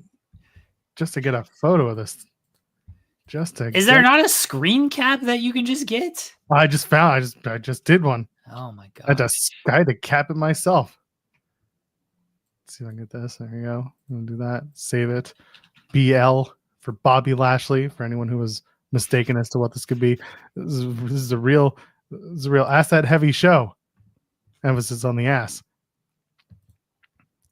So it had a tie around in the front and a 4-button gimmick going on. It was very strange. I can't explain what this suit was supposed to be. But the side tie. And he stopped wearing the meta glasses. I don't know if anyone notices. He had the meta glasses, the ones with the cameras built into the frames. Yeah, they signed a deal with UFC, so he had to stop wearing them. I would actually not be surprised if that were the reason. I'd love it if that like became a thing and someone just like clipped to that and be like, Fightful says that Bobby Lashley cannot wear meta glasses because UFC, a TKO property, signed a deal with them. Nothing's gonna matter. Oh man. By the way, the Paul Turner thing was funny because Dak says don't catch it till Friday, but no one caught him saying, I'm just kidding. Like, oh god. Anyway, it was very Taz funny. being like, I know about that. Was very funny. Oh, that's an old trick. I know that one. Yeah. Someone saying it's military inspired. I get it's military inspired, but like the military jackets didn't have a side sash. Joel is way too caught up on this man's jacket. Listen, I'm just trying to figure it out. Joel, listen to the John Cena theme and do not be caught in the next man's side stash jacket. Pretty sure those are the lyrics. I'm pretty sure that's what the lyrics were. Yeah, that's right. Oh, PW Insider reported yesterday that the one and only Rusev was at WWE HQ. An imminent deal to be signed. He was getting the tour, getting shown around, wined and dined, and potentially returning soon. Jeremy Lambert, I told you, the tank is coming back to Vegas, baby. He's going to wheel that thing in, running down the strip in his tank, and he is going to take over. It's Rusev Day again, baby. We're back. Okay. That's just the best. Just the best. I like Rusev. I like when he was Miro in AEW. I thought they could have done more with him in WWE the first time. I thought when he showed up and was doing stuff on AEW, there was more potential there. I don't know. I'm in the same boat with him as I am with Alistair and Andrade. They're cool talents. They got some name. I don't know where they fit at this point in WWE. I think there's stuff to be done. I just don't know where they actually fit in the landscape of WWE. And maybe him, Andrade, and Alistair can get together and they can form like a league because they're all from different nations and they could be like a group. I don't know what you would call that group, but it feels like maybe they can come together and form like a League of Nations type group. The Nationalists. Isn't that a band? I think that's the National. You sure? I'm almost certain. I think you're thinking of the National. The National. Which is also a CBC News thing. The National Band. Yeah, the National is a rock band. Okay. All right. They're from Ohio. That's unfortunate. They're from Cincinnati. That's unfortunate. Look at that. The Legislation of Nations. That's a good one. Yeah. Legislation. Yeah. Okay. Yeah. The League of Guys not from the U.S. That is also good. The Tariff Tots. Tariff Tots. Yes. None of them have kids now, so that's perfect. The Imports. That's a pretty good one. Yeah. Goods and Services. Goods and Services. Yeah, that's what I would call them. Goods and Services. All right, so we got Bulgaria, we got Mexico, and we got the Netherlands, right? I'm sorry, who's coming in from Mexico? Andrade. Oh yeah, that's right. Andrade's. Okay. Yeah. Good. Yeah. Good. Yeah. All right. So what else do we need? We need a Canadian in this group. Kevin Owens. No. What's old pretty boy doing these days? Come on, gonna kill me. The model, not Rick Martel. Come on. Uno. Evil Uno? No. Uno, the Uno games. Come on. Oh, Tyler Breeze. What's Ty Ty up to? Oh. Thank you, Grays. Tyler Breeze would actually be good in this group. Yeah. No, I got you. I got your feeling now. Yeah. We're restoring the feeling. Yeah. The Bollywood boys. You bring back Raj Deji. Be like, I'm actually Canadian, not Punjabi. PCO. He shows up with a hammer. Oh, but yeah, that's a group that can come together, and they'll be the League of Extraordinary Internationalists. I like that.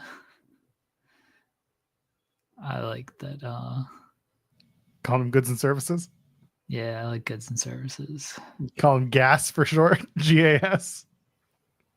People saying Ethan Page joins the group. No. The comedy of having Ethan Page is fine. But what I really need is that you put these people plus Ethan Page plus what's his face, Ricky Saints and Sean Spears. You put them all in a Survivor Series group, and you just call them the Fumbles. Do you think they do like a skit where they like fumble the ball? It's Thanksgiving time, and they're playing football outside the PC. Oops, I fumbled. Ball just is slippery. Everybody's just fumbling it. No, they got Tony D'Angelo and the family, and Tony fumbles. Tony keeps fumbling. Tony D'Angelo keeps fumbling. And that's the group. Oh God, and they lose to Tony's family. No, they beat Tony's family because Tony keeps fumbling. They lose to them because Tony keeps fumbling. Yeah. This is how the family splits. Is they organize. There's already dissension, but we gotta wait. I mean, we don't have to wait. Who cares? You can do it now. They're out just playing football. They challenge Ricky Starks and Ethan Page and Sean Spears. Who else? Who else they got? Well, they bring Phoenix in. Phoenix and Penta just show up. Cody's the captain, Cody's the captain. Okay. Yep. Oh, Sean, what do you think? Go ahead. Boy. You all right there? Okay. Sorry, second straight day. So we got locked in. Kofi, come here. Man. Well, it's not any worse than what we were doing. All right. So here's our pitch, Sean. This plays out on television. They organize a football game in the NXT parking lot, right? And it's Ethan Page, Ricky Starks, Sean Spears, Penta comes down, and they face the Tony D'Angelo family. And they hand the ball off to Tony D'Angelo, and he fumbles it. I knew it as soon as you said a football game. What do you think of that skit? Do you think that would go well on television? They lose the game because Tony just keeps fumbling. I mean, listen, we are not that far away from somebody saying, making some reference to the Jaguars and saying, well, that's what they do down there. One of those. How are you doing on this Thursday? I'm all right. Eating a Rushmore from Dad's Deli. It's the GOAT. As is tradition. I'm gonna visit just to go get that. It's incredible. You got to be there. I'm not giving away the trick publicly. I'll give it away to you, but okay. Legitimately, they get so many business that I have figured out how to get it without a wait and before they shut off the phone lines because they're so busy. So not giving that secret away, because even if there's one Lextonian listening, it's too much to risk, but it's great. Man, Joel, you head to Vegas in a couple weeks. How you feeling about that? I'm excited. Hope I survive. The number of people that you know what? I won't even say it. There's a lot of sour grapes in the wrestling media community, not towards you, but just in general these days. Yeah, probably towards you as well. And I get it. I certainly get it. But no disrespect. I am so excited I am not going to Las Vegas. I get it. Listen, I know I'm going to be busting ass for a full ass week, and I'm going to have fun, and I'm going to be tired every day. You are. I got plans, and I got ideas, and hopefully they all come to fruition and we have a good time. Yeah. I'll be here Friday I assume it's Friday that they're going to do something media related. I don't know if you've gotten the schedule or anything like that, but we're going to try a different method on youtube.com/Fightful. We're just going to release all the interviews that day. They're not going to be that long anyway. We'll have our transcriptionist on the stuff. We'll be like releasing them just in very quick fashion, as opposed to spacing them out. And I had a lot of people always say, well, why do you do that? Why do you space them out? Like, I've got interviews from November I'm still dropping. Well, it's because we have a sponsorship deal with Nord, and the deal called for like one per week at least. So I'd have to make sure I had one per week. These days, I'm not concerned about us having one per week. We're good. We're set. But will Sean back Joel's quest to fight Busted Open? Well, here's where I got to weigh this. Joel is going to Las Vegas, and I don't have to. Dave gave a glowing review of a talent agent that I am signing with recently that could benefit Fightful and myself. Convenience versus money. Which is more important? Joel's I can tell you guys, I've not taken a raise in 4+ years. I've just delegated more of my responsibility because I like the convenience. So maybe Joel's winning there, but maybe I'm looking at that amount of money that I haven't been making this last 4 years, and I'm going, Dave, please whip his ass. I think Joel's got to worry about the other Busted Open hosts, not so much LaGreca. Bully Ray? They got a full squad over there. Joel's really just do. They had a Denise? Tom, and I was like, I'm screwed now. Yeah, I can't fight Tom. He's a legit ass kicking athlete. He Tom Lawler. We're cool. It's fine. Old Tommy and I will be okay. Tom's great. Tom Lawler, we're speaking about, correct? Yeah, but I was also talking about Tom Pestek because he's doing stuff now. He can kick. Oh yeah, too. Yeah. I forgot about that, man. He's one of my favorite people to do media with. I really like him. After he unblocked you. After he unblocked me on the air, yeah. Yeah. But I mean, like, he treats every interview like it's important, and I admire that from a person who has ran into plenty of people who, obviously were exhausted and have other things to worry about besides speaking with Sean Ross Sapp or Fightful the week of, whatever they're doing. But he always shows up there and does great. But yeah, we got some plugs today. We got Grapsity dropping a Speedball Mike Bailey interview shortly. Before long, we're going to have a Joel Pearl interview with Steve Macklin that is going to drop. Is that on the back end of our YouTube? Yeah, it's there. It's labeled. It's all ready for y'all. Probably should release that. I'll do that. Oh, what? You know what's funny about that interview? So we recorded it at the end of February in Toronto, and he had dropped the scoop that the double tapings in Toronto and Brampton, he said, "Oh, and Under Siege is coming." And I was like, "Well, that's not out there." And he's like, "Oops, sorry." And then they announced it like 2 days later, so it wasn't such a big deal. But as long as we get it out before June 1st, because that's the big stair climb that Deanna and Steve are doing, and I really wanted to talk about that, so that's out there. Everything else is evergreen, just talking about what he's been doing and what he's up to. Important note, Violence is Forever. We broke that they were going to be at the AEW tapings last night. I know Dom a little bit. I reached out and I said, why did you not beat up Swerve and Hangman? Because first off, I reached out and I was like, hey, listen, hope that me reporting that didn't put any heat on you all or anything. Just got to do my job. And he said, well, the reason we didn't beat them up is because it was symbolic that Violence is Forever would be the security during that. And Swerve and Hangman knew that from a storytelling standpoint. That's probably why they made good. They didn't want to get their asses kicked. I do like the symbolism of, it's Swerve and Hangman, the two most violent men in AEW, there with Violence is Forever. It's actually very good. Good call, whoever made that. Sean, do you have a question for Tony later today? Oh God, yeah, I got to do that. But probably something about the WWE references, or yeah. Can you ask why they don't have the rights to the Jack Harlow song if they're going to use Blake Christian every week on television? I mean, they should, but it'd be to like pop themselves. Yeah, Tony used to do that. He used to do this stuff to pop himself. Also very true. I mean, I'm so excited. He probably paid $250,000 probably to use that once. For one time. Yeah. For one time. Brought one of the sisters back from the dead just for that. Can you ask if Bobby Lashley can no longer wear the meta glasses because of the deal with UFC that just came out?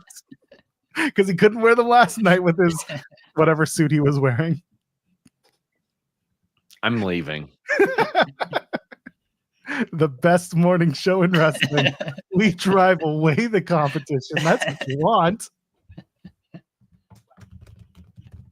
That wasn't even our worst suggestion today. That's true. We've been extremely poor. Oh God. That was hardly our worst suggestion today.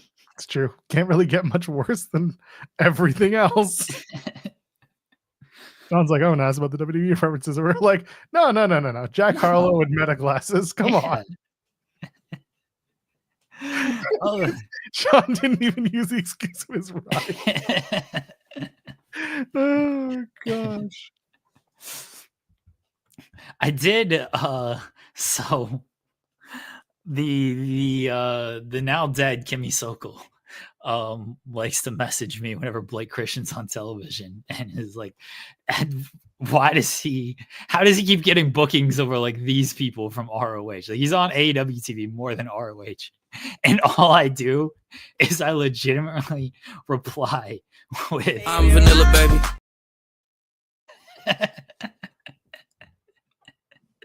Amazing. And she's like, that's not an actual reply. I'm like, yes, it is.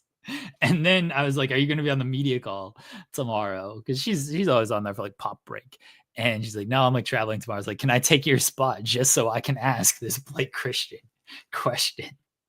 So I'm trying to finagle my way into this media call since Sean's going to be on representing Fightful. I'm trying to finagle my way for another outlet just to ask this question. Just start applying as Fightful overbooked. We're a large platform site. We're cool.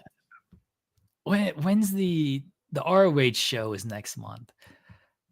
They got to give us Blake Christian ahead of that show. They have to. They have to. But dude's got to be challenging for the TV title of that show. I don't give a shit what he's doing on the show. Just let him come be interviewed by us. Oh, God. If they do, life will be complete. They have to give us Blake Christian ahead of ROH Supercard. Man, all these shows coming up. I'm tired. I'm pre-tired. I know you want the scoops so you can pre-write the story. I'm pre-tired so I can get the scoops for the stories. Good Lord.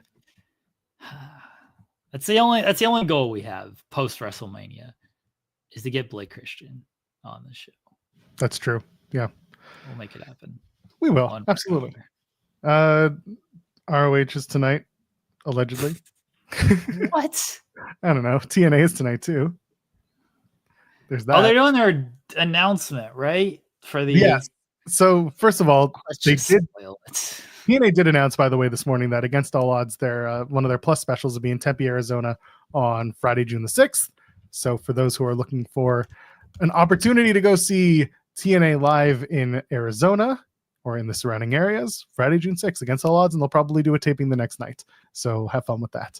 But yeah, that's good news for people who are fans of TNA in Arizona and the surrounding areas. Friday, June 6th. Tonight on TNA, it's going to be Matt and Jeff Hardy return, even though they returned last week, and they did speak last week. And for some reason, they're still promoting it as if this is the first time that they're speaking. Anyway, Steve Macklin's in action. Zarian takes on Elijah. Tessa, JC, and Jasmine take on Masha Slamovich, Ling Lee, and Zaya Brookside. I heard that's actually a pretty good match, even though one of those people is a awful, awful human being. Said some awful, stupid things. Santino Marella makes a groundbreaking announcement. The groundbreaking announcement is, believe it or not, you don't want to be spoiled. Cover your ears. Yeah. I'll spoil you in 3, 2, 1. Santino's announcement is the new TNA International Championship. The DMC is gone, and bring on the International Workhorse title. They'll do a whole thing leading into a bunch of series of matches, and then the winner is going to be crowned at either the pay-per-view or the Plus show. I don't know for sure if it's Unbreakable or at Rebellion, but regardless, those two shows are a week apart, so it won't really matter anyway. So the International Championship comes in, the DMC comes out. I wish that they had done more with the DMC, but here we are. We've already talked about that part. So that's TNA tonight. You can unplug your ears now if you don't want to be spoiled. It's Unbreakable, sure, good for them. What's Unbreakable? The crowning of that champion. Oh, okay. I won't be there. I'm sorry. I won't be at Unbreakable. I have decided that I will go to Bloodsport if presented with the opportunity. Wow. Fake TNA fan Joel Pearl. They ain't paying me.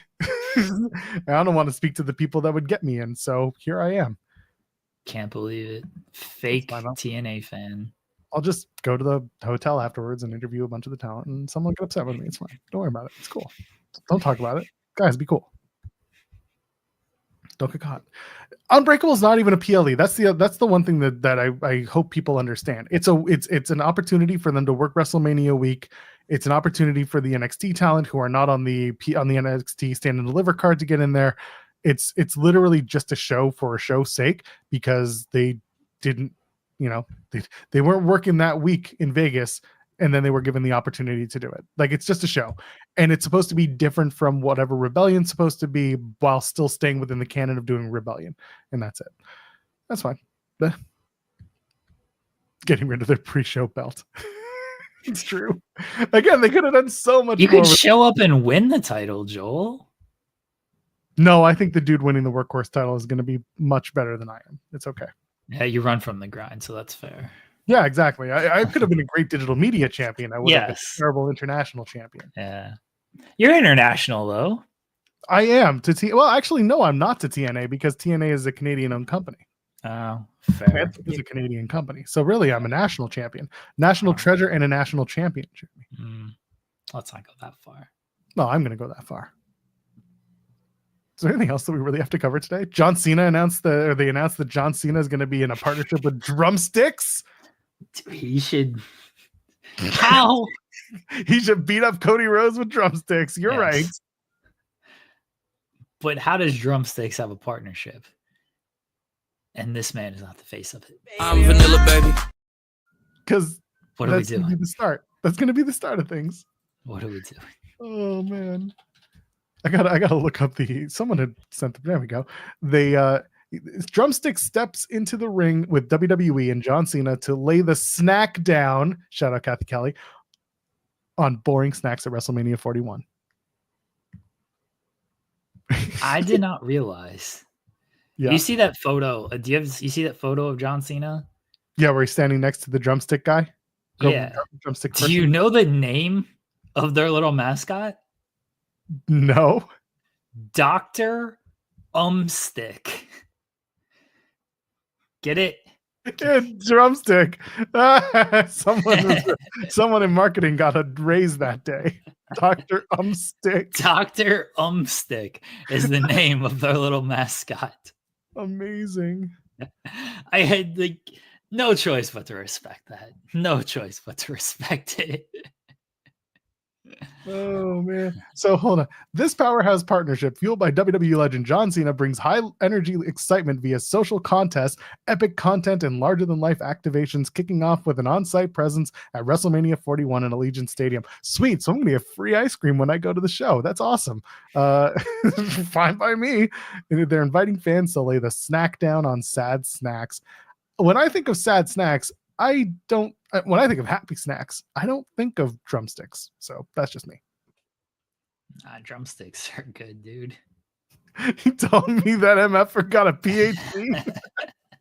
You got a doctorate. We're not there yet.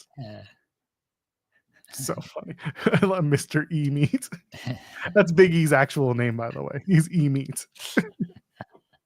Dr. Umstick is so funny. It's the best. Oh, and round up the 14th greatest WrestleMania match ever. Did you see what it was? Iron Man match, right? You bet. WrestleMania 12 Iron Man match, Shawn and Brett. Yeah, good match. I know it's a very divisive match. I like it. It was very long, if you didn't know. It is, way over my 12 to 18 minute time limit there. I'm always going to have a soft spot for the match because WrestleMania 12 was the first live pay-per-view that I watched. So like that whole card, I kind of just have a soft spot for.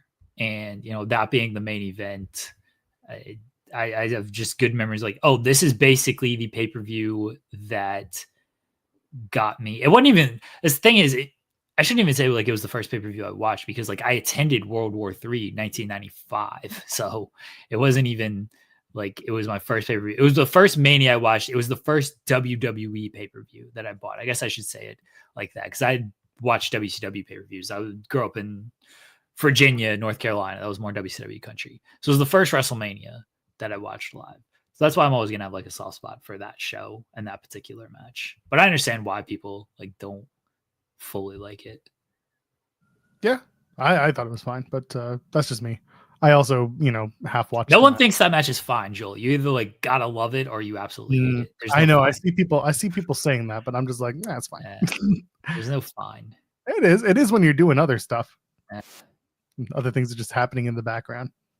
Black Glass saying, why does Dr. Umstick sound dirty and wholesome at the same time? Well, because if you think about it, Dr. Stick It In Me is absolutely dirty, but Dr. Umstick is wholesome as hell. Dr. Stick It In Me? See, now it's dirty. What? Huh? I didn't say anything. Dr. Clarence Umstick. This is like how a porn starts. Like, they're at the doctor. This is why I'm not going to bring it up, but Louis got it. That's why it sounds weird. That's why it's dirty because you put a C at the beginning of the after the doctor. Why can't you say Dr. Cumstick? I just didn't want to bring it up on the screen. Oh, okay. I'll just say the words. Dr. Cumstick, yeah. See, his full name is Dr. Stick It In Me.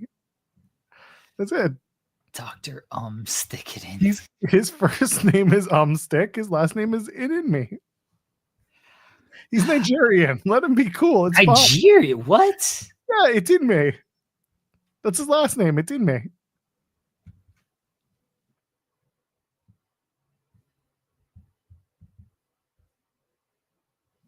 You got anything to plug before we get out of here? For possibly the last time ever at this rate. Who the hell told you tonight was open mic night, bitch? We got to take the mic away from Joel. Coming. Gotta take it away from cold, dead hands. Ain't going nowhere. Dr. Stick, Dr. Stick It In Me. What the fuck is happening? SB3 is back tomorrow with Jeremy. I like how Joel says I'm not going anywhere and he's not going to be on the show tomorrow. I don't even know where I'm going to be on Monday at this rate. Oh, well, we should probably figure that out. We're on main channel on Monday. Yeah, but we don't have to be. Who am I kidding? We got to be on our best behavior. No, we don't. We'll be coming out of a pay-per-view. Who knows how much blood will be shed by I'll then. be so tired. Yeah, me too. So tired coming out of this show. That's the question people should be asking Tony. Tony, can you keep this press conference be over with by 1:30, please. Well, that's why I'm going. That's why Swerve needs to lose, because that way, if Moxley wins, then you don't have to do a long, baby faces. Everyone comes out to talk about their great matches. See? And more heels should keep winning these shows, so they do less press conferences. Do the heels win everything? That way the press conference is much shorter, and all of a sudden you just have to, do a short one. Just do a short one. Man. Spenny Love getting booked over at Pandemonium Pro Wrestling in Vegas. Good for him. Good for Spenny. We love Spenny. I'm going to see him, and I'm going to kick him in the face. I wouldn't do that. You got to get people on your side, Joel. You can't make too many enemies here. He ain't fighting anyone. Too busy running a wrestling company. He's going to fight you if you kick him. Good. Another Canadian to fight. All right, I'm done. How about you? Oh, God. I'm vanilla, baby. There it is. You have anything else to add before we get on out of here? Spotlight tonight at 6:30. I don't know what we're talking about. Stuff and things and whatnots. I assume it'll be a lot of CM Punk talk. Maybe some Cody and Cena talk. Yeah, I think there's some Cody and Cena. I think we're talking a little bit about CM Punk, sure. And then you'll preview Dynasty because Jensen wants to talk about how much he loves AEW. Deonna Purrazzo will be part of AEW Dynasty, Joel.